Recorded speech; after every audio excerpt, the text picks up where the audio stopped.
சங்கீதம் 52. பலவானே, பொல்லாப்பில் ஏன் பெருமை பாராட்டுகிறாய்? தேவனுடைய கிருபை எந்நாளும் உள்ளது. நீ கேடுகளை செய்ய எத்தனம் பண்ணுகிறாய். கபடு செய்யும் உன் நாவு தீட்டப்பட்ட சவரகன் கத்தியைப் போல் இருக்கிறது.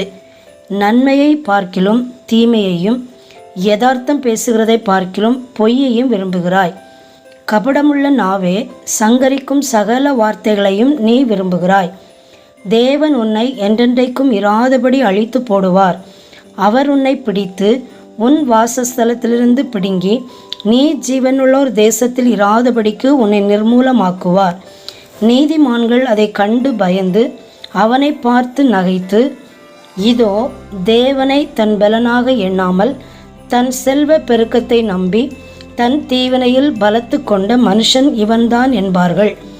நானோ தேவனுடைய ஆலயத்தில் பச்சையான ஒலிவ மரத்தை போல் இருக்கிறேன். தேவனுடைய கிருபையை என்றென்றைக்கும் நம்பியிருக்கிறேன்.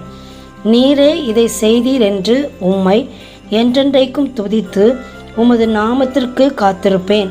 உம்முடைய பரிசுத்தவான்களுக்கு முன்பாக அது நலமாயிருக்கிறது. ஆமென்.